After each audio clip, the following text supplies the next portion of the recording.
우리 느헤미야서가 오늘부터 시작되었습니다. 우리 느헤미야서 같이 묵상하는 시간 가지도록 하겠습니다. 느헤미야서는 예루살렘 성벽을 건축하는 것에 대한 내용입니다. 참고적으로 에스라서는 성전을 건축하는 내용이고요. 우리의 영적인 생활이 성전이라고 하면 영적인 생활은 영적인 부분에만 국한되는 것이 아닙니다. 우리의 일상의 삶에도 직결되어 있는데요. 진짜 올바른 일상의 삶이 회복되어지는 게 성벽 건축이라고 할 수 있습니다. 느헤미야서를 묵상하는 가운데 우리 신자다운 성벽이 우리의 일상의 삶이 이렇게 건강하게 건축되기를 주의 이름으로 축복합니다. 우리 1절, 2절 먼저 교독하고 시작하겠습니다. 아닥사스다 왕 제20년 니산월에 왕 앞에 포도주가 있기로 내가 그 포도주를 왕에게 드렸는데 이전에는 내가 왕 앞에서 수심이 없었더니 2절 같이 한번 읽도록 하겠습니다. 시작. 왕이 내게 이르시되 내가 병이 없거늘 어찌하여 얼굴에 수심이 있느냐 이는 필연 내 마음에 근심이 있음이로다 하더라. 그때 내가 크게 두려워하여. 자, 느헤미야서를 묵상하겠습니다. 우리 오늘 아침에 본문에 느헤미야가 등장하고 있는데요. 사실 느헤미야는 포로 잡혀갔던 이스라엘 백성들 중에서 가장 성공한 사람 중에 한 사람입니다. 포로기에 가장 성공한 사람 대표적으로 세 사람 정도로 뽑을 수 있는데 첫 번째는 다니엘이겠죠. 다니엘은 정말 바벨론뿐 아니라 바벨론과 또 페르시아로 가기 전에 중간에 메데바사 연합국 때뿐 아니라 페르시아에까지 총리를 지낸 세 제국의 총리를 지낸 진짜 성경 어디에서 찾아보기 힘든 인물이죠. 또 한 사람은 누가 있을까요? 에스더하고 에스더의 삼촌인 모르드게가 있습니다. 이분도 모르드게도 총리에 올랐으니까 그때는 또 페르시아 제국이 엄청난 인물입니다. 그 외에 제일 고위직에 오른 사람은 바로 이 느헤미야라고 할 수 있습니다. 왕의 술 맡은 관원장이니까 사실은 제일 최측근이라고 할 수 있는 자리에까지 오른 인물입니다. 자, 이 사람 포로 잡혀간 곳에서 성공한 사람, 그 사람의 이야기, 그가 어떻게 성공했느냐 이런 게 기록되어 있는 게 아니라 성공한 그가 무엇을 기도하고 어떻게 헌신했는지로 오늘 시작되는 것을 보게 됩니다. 우리 사실 뭔가 하나님 앞에 기도 열심히 하는 게 하나님 나 성공하게 해주세요. 진짜 한번 성공하게 해주세요. 이런 기도 열심히 하는 사람 너무 많이 봅니다. 또 그 기도할 때 서원도 많이 합니다. 저를 성공하게 해주시면 제가 예를 들어 교회를 위해서 아니면 뭔가 선교를 위해서 뭔가 하겠습니다. 서원하는 사람 참 많이 봅니다. 근데 실제 기도 열심히 해서 성공했는데 진짜 여러분 성공한 이후에도 하나님 나라를 위하여서 구체적으로 헌신하는 사람 정말 찾아보기 힘듭니다. 그래서 앞부분만 떼놓고 보면 그런 사람 너무 많아요. 하나님 앞에 막 진짜 성공하게 해달라고 기도하는 사람. 기도했더니 전국 수능 1등하고 학력고사 1등하고 이런 사람 신자들 많거든요. 그때 서원도 했겠죠. 지금 사는 삶을 보면 정말 저 사람 예수만 안 믿었어도 참 다행했을 텐데 싶은 사람 너무 많단 말입니다. 여러분 성공을 위해 기도하고 서원하는 것 그럴 수 있어요. 근데 성공한 이후에 진짜 그때에도 이제 하나님 나라를 위해서 더 기도하고 자기에게 주어진 기회로 그 나라를 위해서 헌신하게 해달라고 구하는 느헤미야 같은 사람이 진짜 신앙의 승리자 아닙니까? 그런 사람이 되기를 주의 이름으로 축원드립니다. 예루살렘에 온 마음이 가 있었고요. 예루살렘을 회복하는 일을 위하여서 하나님 저에게 은혜를 입혀 주십시오 하고는 그 자리에 오른 그가 한 일이 1절에 나와 있는데요. 자, 아닥사스다라는 왕이 나옵니다. 근데 페르시아 역사이지만 이건 좀 알아야 돼서 아닥사스다의 아버지는 성경에 나오는데요. 누구냐고 하면 들어보셨을 텐데요. 한번 따라하겠습니다. 아하수에로의 아내는 누구였습니까? 에스더입니다. 그래서 아닥사스다는 말하자면 에스더의 그 아들이라고 할 수 있습니다. 자, 그런데 그가 왕 제20년 니산월에 왕 앞에 포도주가 있기로. 그런데 여러분 니산월에 왕 앞에 포도주가 있다 그랬는데 왕 앞에 포도주가 있는 날이 한두 날이겠습니까? 근데 왜 니산월에 왕 앞에 포도주가 있었다 이 이야기를 했을까요? 혹은 조금만 점프해 가지고요. 넘어가 보면요. 6절 한번 보면 6절 한번 볼까요? 2장 6절에 보면 이런 내용이 있습니다. 그때 왕후도 왕 곁에 앉아 있었더라. 자, 거기까지만 좀 보고 다시 앞으로 넘기겠습니다. 1절로 다시 넘어가서요. 니산월에 포도주가 있었다. 또 니산월에 왕 앞에 포도주가 있는데 왕후도 옆에 있었다. 뭘 이야기할까요? 사실 니산월이란 유대력이잖아요. 유대력 첫 달을 이야기하고요. 첫 달에 있었던 절기가 무엇이냐고 하면 6월절이에요. 또 6월절 절기 때에는 반드시 무엇이 있어야 돼요? 포도주가 있어야 되잖아요. 그래서 그리고 또 이 6월절 절기는 가족이 같이 지키게 돼 있었잖아요. 그죠? 이 지금 왕후가 그 자리에 있었다는 것은 왕후가 왕 옆에서 막 섭정을 하고 실은 자기가 더 높아. 이런 이야기를 하는 게 아니라 지금 가족 식사, 그러니까 가족 식사를 위해서 있고 거기에 니사롤의 포도주가 있었다는 것은 그의 어머니로부터 어떤 신앙적인 그 유전을 물려받았던 것임을 우리가 추측할 수 있습니다. 확정할 수는 없지만 대단히 그렇게 볼 수 있는 여지가 많이 있는 것 같습니다. 바로 이날 술 맡은 가는장이기 때문에 언제나 그의 곁에 있는데요. 그 포도주를 이제 왕에게 드릴 때에 그가 이 유월절을 생각하면서 이스라엘 백성들이 포로에서 돌아간 그러니까 애굽 포로에서 벗어나게 된 날이 유월절이잖아요, 그죠? 근데 지금 자기 백성들이 포로에서 돌아갔지만 오늘 사정을 보니까 형편없는 사정이 있잖아요, 그죠? 그것을 위해서 애통하던 그의 얼굴에 수심이 이제 있을 수밖에 없잖아요. 자, 그러자 2절에 보니까 우리 다시 한번 읽어볼까요? 시작. 왕이 내게 이르시되 내가 병이 없거늘 어찌하여 얼굴에 수심이 있느냐? 이는 필연 내 마음에 근심이 있음이로다 하더라. 그때 내가 크게 두려워하여 왕이 그의 얼굴을 보고는요. 너 건강한데 오늘은 얼굴에 수심이 있는 거 보니까 너 마음에 근심이 있다 이렇게 이야기를 하고 있습니다. 이게 일반 왕 앞에서는 이렇게 되면 죽을 수도 있어요. 술맛 떨어지게 왕 앞에서 이러면 큰일 나는 거잖아요, 그죠? 근데 이제 이렇게 이야기를 했다는 것은 왕이 그를 얼마나 좋아하고 왕이 그를 얼마나 신뢰하고 있었는지를 보여주고요. 그가 지금 기도하는 제목이 있잖아요. 하나님, 저에게 은혜를 베풀어 주셔서 제가 이제 하나님 은혜 가운데서 이스라엘 땅을 위해서 무언가 할 수 있는 기회를 주십시오. 이렇게 기도하고 있었는데 이 기도 응답이 바로 지금 이 왕의 말로부터 시작이 되는 거잖아요, 그죠? 너에게 지금 근심이 있다. 뭐냐라고 물어보았고 이렇게 물어보았다는 것 자체가 이 사람을 얼마나 왕이 신뢰하고 평소에 이 사람이 얼마나 여러분 날마다 왕이 자기 술 맡은 가는장 안색을 살피고 저 사람 오늘 기분 좋네, 저 사람 오늘 기분 나쁘네. 눈치 본다면 어떻게 데리고 살겠어요? 항상 이 사람이 언제나 왕의 얼굴을 살피고 마음을 살피고 정말 신실하게 잘했던 사람이기 때문에 오늘 이런 말을 한 것이잖아요, 그죠? 여기서 우리는 응답받는 기도에 대단히 중요한 한 가지 원칙을 알 수 있습니다. 하나님은 보통 사람을 통해서 일할 때가 많죠. 지금 그의 응답도 왕을 통해서 오죠. 그런데 그가 그 응답을 받아낸 것은 평소 일상의 삶 가운데서 그가 정말 신뢰받을 만한 사람으로 살았고 왕이 정말 그를 생각할 만큼 그런 삶을 살았기 때문에 이와 같은 응답이 왔다는 것을 알 수 있습니다. 일상의 삶 속에서 충실하게 뿌리 내리는 것이 기도 응답의 뿌리가 된다는 것을 이것이 잘 보여주고 있습니다. 여러분 아까 느헤미야는 하나님 나라를 품고 사는 사람이라고 그랬는데요.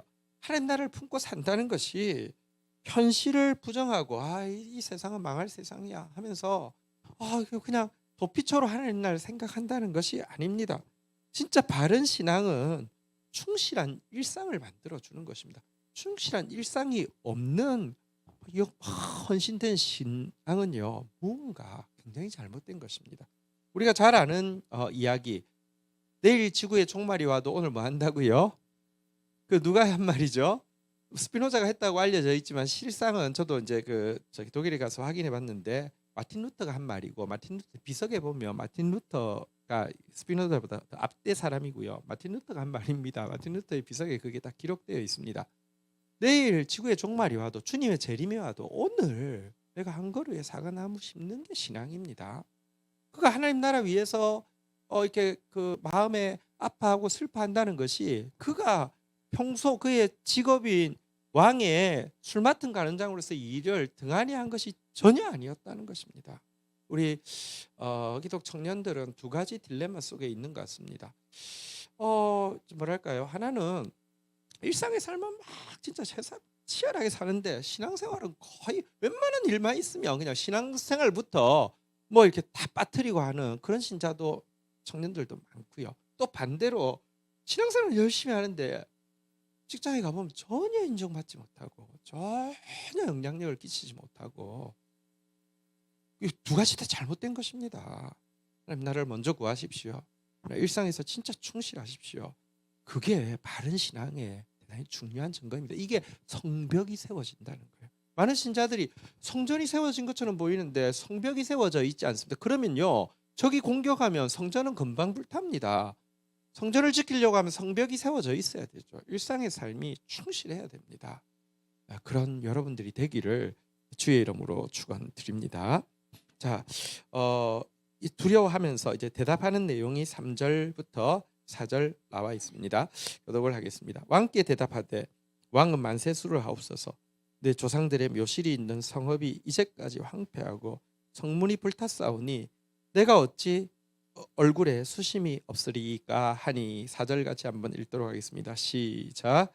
왕이 내게 이르되 그러면 내가 무엇 하기를 원하느냐 하시기로 내가 곧 하늘의 하나님께 묵도하고, 5절 같이 읽도록 하겠습니다. 시작. 왕에게 아뢰되 왕이 만일 좋게 여기시고 종이 왕의 목전에서 은혜를 얻어 싸우면 나를 유다 땅 나의 조상들의 묘실이 있는 성읍에 보내어 그 성을 건축하게 하옵소서 하였는데, 자, 3절에 보십시오. 먼저 자기 얼굴의 기색을 살피는 왕 앞에 감사를 표현하죠. 왕은 만세수를 하옵소서. 먼저 정말 이렇게 감사를 표현하고 나서 이야기합니다. 내 조상들이 묘실이 있는 성읍이 이제까지 황폐하고 성문이 불탔사오니 내가 어찌 얼굴에 수심이 없으리이까. 근데 여러분, 지금 교회가 이렇게 정말 말씀 없는 교회가 온 세상에 조롱거리가 되고 수치를 당하고 있고, 수많은 다음 세대들이 교회를 비웃고 다 떠나고 있어도요, 얼굴에 수심 없는 신자들이 가득합니다. 교회는 지금도 가보면요, 여러분, 웬만한 기성교회들 가보면 지금도 은혜가 충만합니다. 아무 문제 없습니다. 도리어 막 문제 있다고 하는, 지금 교회가 문제라고 하는 사람들 빨갱이라서 그렇다고 아무 문제 없다고 이야기하는 사람 많습니다. 여러분, 진짜 지금 한국 교회가 황폐하고 불탄 이런 상황 가운데 있습니다. 수심이 있어야 합니다. 기도가 있어야 합니다. 어찌 얼굴에 수심이 없으리까, 이렇게 고백을 하면서, 그러자 여기에 대해서 왕이 무엇이라고 이야기합니까? 한번 따라하겠습니다. 그러면 내가 무엇을 원하느냐? 그래, 그러면 너는 뭘 하고 싶냐? 이렇게 묻고 있습니다. 얼마나 신뢰를 받았으며 왕이 4절입니다. 이렇게 질문하겠습니까? 자, 이 질문 앞에서 우리 또 한 가지 좀 생각해 보십시다. 그가 평소의 삶에 진짜 이렇게 충실한 삶을 살았다는 것도 알지만, 그의 기도가 앞에 한 번 하고 끝난 게 아니라, 혹은 왕의 술 맡은 가는장 되게 하기 위해서 하나님 앞에 기도한 게 아니라, 그 이후에도 계속 그의 마음에 진짜 간절함이 있었고, 그 간절함이 얼굴로 표출이 됐다는 뜻이잖아요. 그죠? 하나님이 응답하시는 또 한 가지 기도의 비결은 간절함에 있습니다. 여러분들이 기도하는데 간절한 기도는요, 응답이 되는데, 여러분이 얼마나 간절한지는 이렇게 무엇으로 평가할 수 있냐고 하면 시간이 얼마나 지속되느냐로 평가할 수 있습니다. 무슨 말이냐고, 그때는 진짜 간절한 것 같아서 간절했는데 시간 지나서 내가 뭘 위해서 그때 기도했지가 기억이 안 나면 간절한 게 아닙니다. 잠시 그냥 충동적으로 기도한 것입니다. 근데요, 정말 간절하면요, 시간이 지나도 또 지나도 또 지나도 그 기도하고 있기 때문에 여러분, 그건 진짜 간절한 것이거든요. 근데 하나님은요, 간절한 기도에 응답하십니다. 우리가 여러분 간절하지도 않은데, 다시 말하면 갑자기 충동받아서 막 기도하는 것마다 다 응답되면 우리부터 멸망할 거예요. 큰일 나요. 하나님은 진짜 간절한 기도, 다시 말하면 오랜 기간 동안 변함없이 그것 구하는 기도는 꼭 들어주시거든요. 그가 이것이 계속 그의 마음 안에 머물러 있었던 간절함임을 알 수 있고요. 그의 간절함을 한 단어로 표현해 주는 것이 5절이잖아요. 내가 무엇 하기를 원하느냐라고 하니까 5절에 보니까 무엇이라고 이야기하고 있습니까? 한번 따라하겠습니다. 그 성을 건축하게 하옵소서. 그 성을, 예루살렘 성을, 성벽을 건축하게 하옵소서.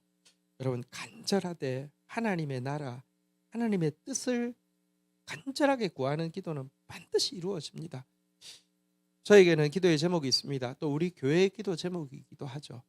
다음 세대가, 말씀 가진 다음 세대가 되기 주십시오. 그건 밤낮 언제나 저의 기도 제목인데요. 현실을 보면 그럴 것 같지 않습니다.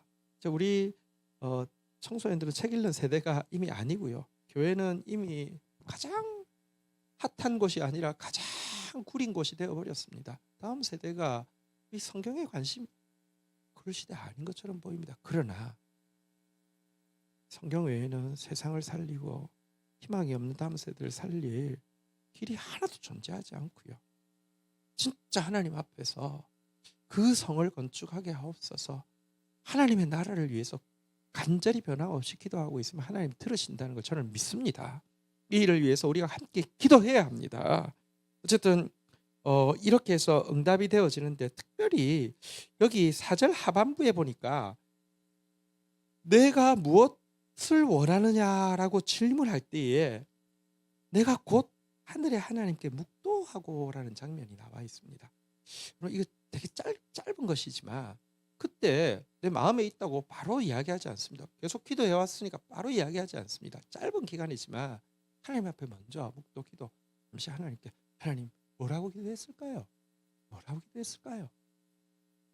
우리 밥 먹을 때 이렇게 하는데 그 지금 경건한 척 보이려고 이렇게 잠시 이렇게 하는 거였을까요? 아닐 거 아니에요. 진짜 왕 앞에 지금 이야기하는데 뭐라고 기도했을까요? 저는 하나님 할 말을 주십시오 라고 기도했다고 생각합니다. 왜냐하고 하면 여러분, 우리가 하나님의 통로가 되는데, 특별히 우리가 우리의 입술이 하나님의 말씀의 통로가 되는 것 굉장히 중요해요. 사실 우리가 하나님이 살아계신다, 하나님 말씀하신다 말은 많이 하지만 그 하나님께 하나님의 말씀을 주십시오라고 하고, 그 하나님의 말씀을 받아서 내 말이 아니라 하나님의 말을 하는 경험은 거의 없습니다. 네, 진짜 신앙이 자라간다는 게 무엇일까요? 하나님 말씀을 구하는 거고, 그 말씀을 받는 경험이 자꾸 쌓이는 것이 신앙입니다. 성경에 보면 구약 시대인데 신약 시대도 아닌데요. 하나님의 사람들의 공통점은 하나님이 주신 말씀을 자기 입에다 받는 경험들을 모두 하고 있습니다. 출애굽기 4장 12절에 보면 하나님이 모세에게 무엇이라고 이야기합니까? 같이 한번 읽겠습니다. 시작. 이제 가라. 내가 내 입과 함께 있어서 할 말을 가르치리라. 하나님이 내가 할 말을 가르치리라. 그러고 나면 모세는요, 그 다음부터는 위기 상황만 되면 뭐라고 기도하겠습니까? 할 말을 주십시오. 당신의 말을 주십시오. 이렇게 기도했겠죠. 다윗은 또 무엇이라고 고백합니까? 그가 임종을 앞두고 고백했던 그의 인생 고백입니다. 사무엘하 23장 2절에 보면요, 같이 한번 읽도록 하겠습니다. 시작. 여호와의 영이 나를 통하여 말씀하시며 그의 말씀이 내 혀에 있도다. 하나님이 진짜 영이 나를 통하여 말씀하고, 지금 이게 내 말이 아니라 하나님 말씀이라는 이 경험이 다윗에게 계속 반복해서 일어났음을 보게 되고요. 이 말은 그도 계속 말씀 주십시오. 이게 습관이 되었음을 알 수 있습니다. 이사야 다윗도 마찬가지입니다. 이사야서 50장 4절에 보면 이렇게 고백하고 있죠. 같이 읽어볼까요? 시작. 주 여호와께서 학자들의 혀를 내게 주사 나로 공고한 자를 말로 어떻게 도와줄 줄 알게 하시고 아침마다 깨우치시되 나의 길을 깨우치사 학자들 같이 알아듣게 하소서. 하나님, 저에게 학자의 혀를 주셔서 공고한 자들 만나며 정말 어떻게 도와줄 줄 알게 해주십시오. 근데 학자의 혀 전에 또 필요한 게 뭐예요? 한번 따라하겠습니다. 학자의 기. 여러분, 학자의 혀 가지는 것보다 중요한 게, 여러분, 왜 우리가 벙어리가 됩니까? 이유는 귀머거리이기 때문에 벙어리가 되죠. 들은 말이 없기 때문에 말을 못한다고 하죠. 근데요, 여러분, 들으면 말하게 되어 있습니다.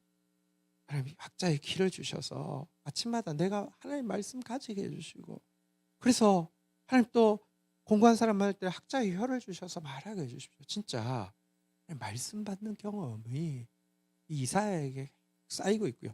예레미야도 한번 볼까요? 예레미야 마지막으로 1장 9절 한번 같이 읽어보도록 하겠습니다. 시작. 여호와께서 그의 손을 내밀어 내 입에 대시며 여호와께서 내게 이르시되 보라, 내가 내 말을 내 입에 두었노라. 우리 입에 한번 손을 대겠습니다. 우리에게도 느헤미야가 경험했던 거, 예레미야가 경험했던 거, 호세가 경험했던 거 있기를 원하는 마음으로 한번 따라하겠습니다. 내가 내 말을 내 입에 두었노라. 아멘. 여러분, 하나님 말씀을 구하는 습관, 하나님 말씀이 내 입에 있는 그런 습관이 저와 여러분들의 습관이 되기를 주의 이름으로 축원드립니다. 자, 6절 한번 보도록 하겠습니다. 6절부터 보겠습니다. 그때 왕후도 왕의 곁에 앉았더라. 왕이 내게 이르시되 내가 몇 날에 다녀올 길이며 어느 때까지 돌아오겠느냐 하고 왕이 나를 보내기를 좋게 여기시기로 내가 기한을 정하고 7절 같이 한번 읽도록 하겠습니다. 읽겠습니다. 시작. 내가 또 왕에게 아뢰되 왕이 만일 좋게 여기시거든 강 서쪽 총독들에게 내리시는 조서를 내게 주사 그들이 나를 용납하여 유다에 들어가기까지 통과하게 하시고, 자 8절도 같이 읽을까요? 시작. 또 왕의 삼림 감독 아삽에게 조서를 내리사 그가 성전에 속한 영문의 문과 성곽과 내가 들어갈 집을 위하여 들보로 쓸 제목을 내게 주게 하옵소서 하매 내 하나님의 선한 손이 나를 도우심으로 왕이 허락하고. 자, 왕이 그가 내가 무엇 하기를 원하느냐 할 때 그 성을 건축하게 하옵소서 하자 왕이 좋게 여기고, 대신에 너무 인재고 아까우니까 6절에 보면 어느 때에 돌아오겠느냐라고 기한을 정하게 하고 그를 총독으로 이렇게 파송을 하게 됩니다. 7절에 그러나 느헤미야에게서 보면요, 항상 느헤미야가 제일 왕과 대화하는 과정에서 제일 많이 한 말이 무엇인 줄 아십니까? 오늘 본문에 보니까 4절에도 5절에도 나왔고요. 또 지금 7절에도 나오는데요. 한번 따라하겠습니다. 왕이 만일 좋게 여기시고, 7절에도 보니까 왕이 만일 좋게 여기시거든 하나님께서 세워준 권위자에 대해서 철저히 존중하면서 이제 저에게 이것을 주십시오 하고 두 가지를 요청하고 있습니다. 7절에서 요청하는 것은 이제 유다까지 갈 때 영토들이 많은데 그 모든 영토들이 다 페르시아 것이긴 해요. 그렇지만 각 곳에 총독들이 있잖아요, 그죠? 옛날로 치면 각각 다른 나라들이었는데 다 페르시아에서 정복당해서 그 각각의 총독들이 있는데 유다까지 갈 때까지 왕의 통행 허가서를 주십시오. 그래서 어느 다른 사람들도 딴지 걸지 못하게 해주십시오라는 통행 허가서를 요청을 하고 있습니다. 그리고 실제 통행 허가서와 왕의 허용 가운데 지금 이제 총독으로 가는 것이고 또 그만 가는 것이 아니라 사실 이제 그 많은 포로들과 함께 그만 가는 것이 아니라 그 많은 군대의 호의를 받으면서 그가 왕의 어떤 대사로서 이 일을 이제 이리로 가게 되는데 그 허가증을 요구하고 있는 내용이 7절이었습니다. 한 가지 더 요구한 것이 8절이죠. 8절에서 요구한 것은 무엇입니까? 이제 가면은 지금 성벽 건축을 해야 되는데 이 건축에 필요한 목재들을 들보로 설 수 있는 뭐 사소한 목재들은 구할 수 있지만 수령이 오래돼서 제대로 들보로 설 수 있는 목재 구하기는 쉽지 않은데 그 목재들을 산림 감독에게 이렇게 필요한 대로 이렇게 주라고 그러는 이 허가서를 좀 주십시오라고 요청을 하였고요. 그 요청을 한번 따르겠습니다. 하나님의 선한 손이 도우심으로 허락하고 하나님께서 도우심으로 이제 응답을 받게 되었다. 이렇게 기록을 하고 있는 내용입니다. 그런데 여기서 우리 한 가지 좀 생각할 것이 있습니다. 어쨌든 이걸 요청도 했고 허가도 받아서 통행증과 함께 마병과 군대의 호위 가운데 들어가게 되었고요. 또 필요한 물질에 대해서도요. 이렇게 왕한테 먼저 요구를 했고 허락을 받아서 이제 가게 되었는데요. 이 모습이 그보다 조금 앞서 먼저 포로들과 함께 귀환했던 에스라의 모습과는 정반대의 모습을 보이고 있다는 점입니다. 에스라서 한번 에스라는 어떻게 갔습니까? 에스라서 8장 21절에 보면 자, 포로들이 이제 2차 귀환 사람들이 다 모였습니다. 모였을 때 제일 처음에 한 일이 여기에 나와 있습니다. 같이 한번 읽도록 하겠습니다. 시작. 그때 내가 아하와 강가에서 금식을 선포하고 우리 하나님 앞에서 스스로 겸비하여 우리와 우리 어린 아이와 모든 소유를 위하여 평탄한 길을 그에게 간구하였으니 평탄한 통행 허가증 왕에게 구할 수 있습니다. 왜냐하면 왕이 허락해서 지금 가는 행렬입니다. 포로 귀환을 허락을 받고 지금 그 대표로 가는데요. 그런데 왕에게 통행 허가증도 그걸 보호할 수 있는 군대도 요구하지 않고 대신에 뭐 했다고요? 금식기도 했습니다. 어린 아이들까지 다 함께 금식기도 했습니다. 왜 이랬을까요? 그렇게 한 이유가 22절에 나오거든요. 같이 한번 읽도록 하겠습니다. 시작. 이는 우리가 전에 왕에게 아뢰기를 우리 하나님의 손은 자기를 찾는 모든 자에게 선을 베푸시고 자기를 배반하는 모든 자에게 권능과 진노를 내리신다 하였으므로 길에서 적군을 막고 우리를 도울 보병과 마병을 왕에게 구하기를 부끄러워하였습니다. 워낙 보병과 마병을 허락해 준다고 하는데도 예레미야가 구하지 않았습니다. 그 이유가 뭐라고요? 왕 앞에 평소에 신앙 간증을 이렇게 했습니다. 우리 하나님의 손은 자기를 찾는 모든 자에게 선을 베푸십니다. 우리 하나님은 자기를 배반하는 모든 자에게 권능과 진노를 내리십니다라고 이야기했는데 왕은 기억도 못할 수도 있어요. 뭐 말이 그렇지 뭐 신앙적인 말하는 사람 얼마나 많아요. 근데 자기는 기억을 해요. 하나님은 자기 찾는 자들에게 선을 베푸신다고 했는데 그 하나님 의지하고 가야지 어떻게 그 길에서 우리를 도울 마병과 보병을 왕에게 내가 구할 수 있어. 내 믿음의 양심상 도저히 그럴 수 없어서 구하지 않고 대신에 금식하고 나아갔다는 것입니다. 금식하고 나아가려고 할 때 23절에 보면 응답이 오죠. 같이 한번 읽도록 하겠습니다. 시작. 그러므로 우리가 이를 위하여 금식하며 우리 하나님께 간구하였더니 그의 응낙하심을 입었더라. 여러분 하나님께 그래서 하나님 도와주십시오 하고 금식하고 기도했더니 갑자기 구하지도 않았는데 왕이 마병과 보병을 보내줬다는 뜻입니까? 그럼 여기 응낙하심을 얻었더라는 게 뭡니까? 그럼 하나님 지금 사실은 그때는 지금처럼 고속도로가 있는 것도 아니고 광야에는요 페르시아 땅이라고 하지만 그 땅 자체가 거의 막 풀모지다 보니까 도둑떼들이 그 실크로드로 오가는 대상들을 대상으로 이렇게 도둑질하는 도둑떼들이 있기 때문에 어린아이들까지 데리고 가는 건 너무 위험하단 말입니다. 근데 응답하심을 얻었다는 게 무슨 뜻일까요? 이것은요 하나님 앞에 기도했는데 하나님이 말씀을 주시는 거죠. 두려워하지 마라. 내가 너와 함께한다. 걱정하지 마라. 너는 보게 될 것이다. 하나님 말씀을 주셨다는 뜻이에요. 응답하심을 얻었다는 게. 그럼 하나님 말씀 주셨다는 게 얼마나 대단한 일인지 아십니까? 핸드폰 좀 줄래요? 네, 그 뒤에 있습니다. 핸드폰. 네. 하나님 말씀을 주셨다는 게 얼마나 대단한지 아십니까? 우리 지난 그 캠프 기간에도 우리 저 서베드로 선교사님이 그 이제 많은 내용을 짧은 시간에 막 전달하려고 하다 보니까 이게 막 맥락이 잘 없어 보이시기는 하지만 진짜 제가 보면서 너무 존중하는 것은 일단 과장하거나 자기 말을 막 미려하게 하는 스타일이 전혀 못 돼요. 실제 있는 것에 말의 표현은 반도 잘 못하시는 것 같아요. 근데 여러분 정말 그 슬픔, 그 아픔 뭐 표현할 수 없는 사실 지금도 뭐 택배 일하시고 뭐 퀵하시고 사모님은 지금 항암 중인데도 파출부 일을 하시고 왜냐하면 병원비하고 아들 이 병원비하고 이게 감당이 잘 안 되니까요. 그런데 그 슬픔, 아픔 그거 누가 위로할 수 있습니까? 그런데 그럼 하나님 앞에 구할 때 하나님 말씀을 주시는 거예요.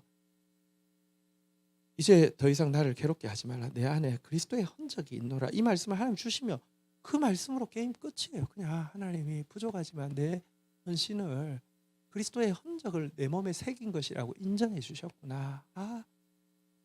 그럼 하나님 여기 하심을 입었다는 게 하나님 말씀을 주시는 거예요. 그게 얼마나 큰 건지 아십니까?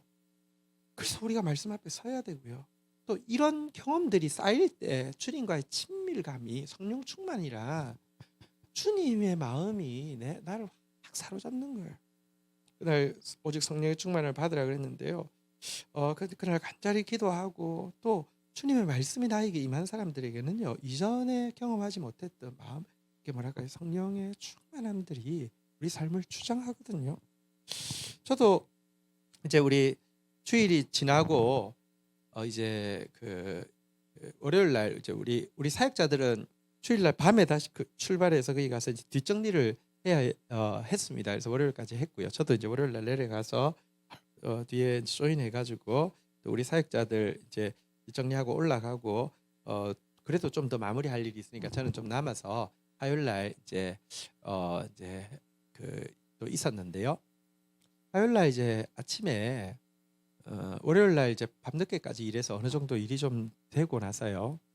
화요일 날 아침에 이제 있는데 평소 때처럼 이제 GT하고 이렇게 일거리가 좀 줄어든 것도 있고 또 내 스스로가 그런 거예요.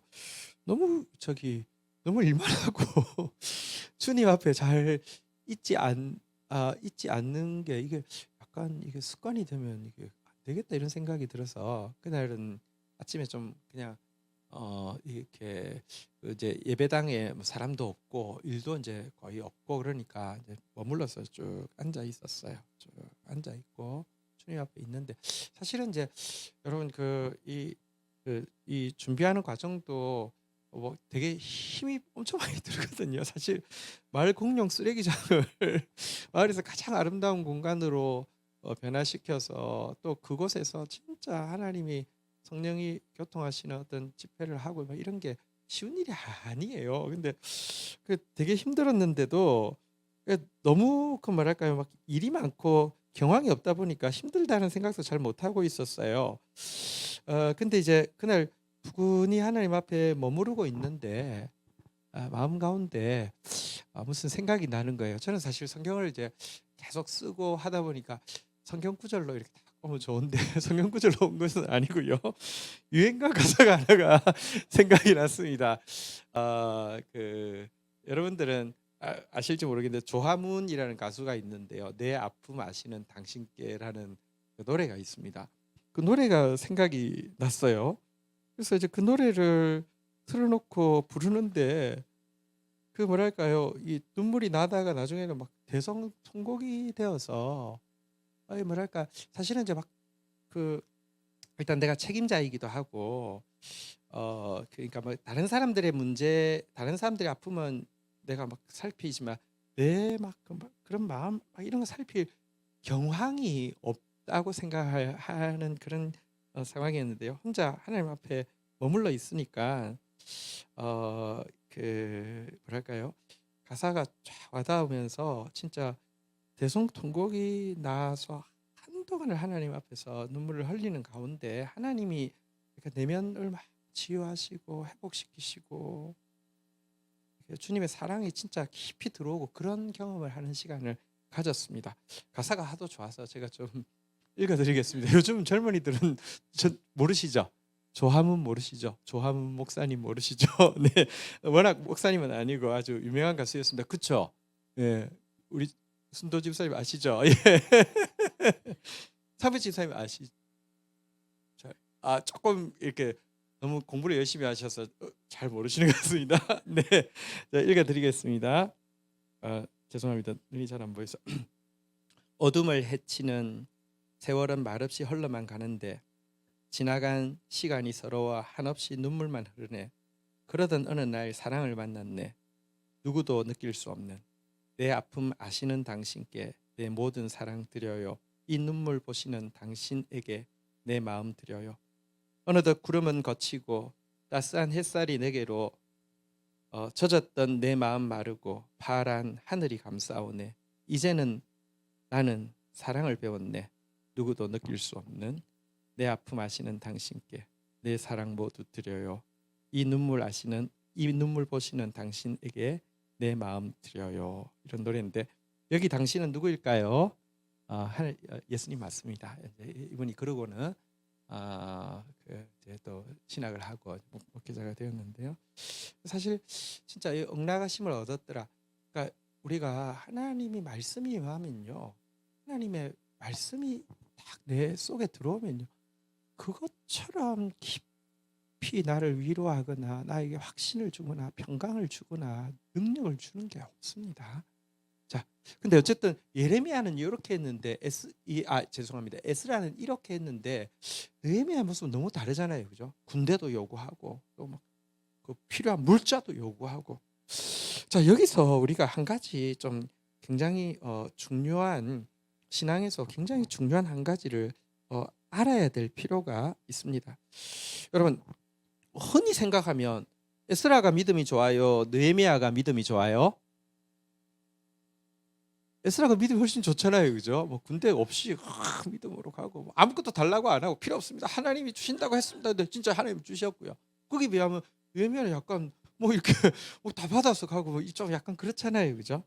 근데 여러분, 에스라가 군대를 의지하지 않고 예루살렘으로 귀환한 것은 하나님을 높이는 한 방법이었다고 하면, 느헤미야가 지금 제국의 군대를 이끌고 예루살렘으로 간 것은 또한 지금 이 성벽을 건축하는데 굉장히 많은 대적들의 방해가 있을 거예요. 그 대적들에게 미리 기선제압을 하고 경고하는 하나님의 지혜가 실제 되었습니다. 그건 확인하면 알 수 있죠. 9절 10절에 보면 나와 있잖아요. 오늘 본문 9절 10절을 볼까요? 군대 장관과 마병을 보내어 나와 함께 하게 하시기로 내가 강 서쪽에 있는 총독들에게 이르러 왕의 조서를 전하였더니 10절 한번 읽도록 하겠습니다. 시작. 산발락과 종이었던 암몬 사람 도비아가 이스라엘 자손을 흥왕하게 하려 하는 사람이 왔다함을 듣고 심히 근심하였다. 이 일의 최고의 방해꾼이 산발락과 도비아인데요. 이들이 군대를 이끌고 온 느헤미야 때문에 심히 근심하게 되고요. 또 이런 근심은요, 구원에 이르는 근심이 아니라 이제 멸망의 징조가 되죠. 실제로 멸망을 하게 됩니다. 여기서 지금 무엇을 우리가 배워야 하냐고 하면요, 하나님은 일을 하시는데 다양한 사람을 통해서 다양한 방법으로 일을 하는데 중심은 똑같습니다. 모두 일치되게 하나님 나라를 위해서 하나님의 뜻대로 일한다는 것입니다. 근데 방식이 너무 다르잖아요. 근데 이때 우리가 착각을 하는 수가 있습니다. 고정된 자기의 종교적인 관념을 가지고 자기 잣대로 서로 평가하기 쉽습니다. 에스라는 느헤미야의 그 이야기를 듣고는 나 저런 사람하고 함께 할 수 없어. 저런 인본적인 사람하고 함께 할 수 없어. 혹은 또 느헤미야는 이제 갔더니 이제 에스라를 딱 만나고 나서는 나 저런 고리타분한 원리 원칙주의자하고는 함께 할 수 없어. 이 세상을 어떻게 저렇게 살아. 이렇게 되었다면 어떻게 여러분 이 둘이 동력해 가지고 진짜 아름다운 성벽 건축, 그다음에 성전 건축이 다 같이 하잖아요. 둘이 같이 하거든요. 할 수 있었겠습니까? 이거는요. 그래서 우리가 성숙한 믿음이 된다는 것은요, 내가 이끌림 받는 방법이 있지만 내 또 스타일이 있지만 요거만 고집해서도 안 되고요. 성숙한 믿음은 하나님께서 다양한 방법으로 일하실 수 있는데 중심이 중요한 거예요. 진짜 중심이 중요한 거예요. 중심을 볼 수 있고 그러면서도 분별할 수 있고요. 그러니까 이게 있어야지 하나님의 일이 되어진다는 것을 보게 됩니다.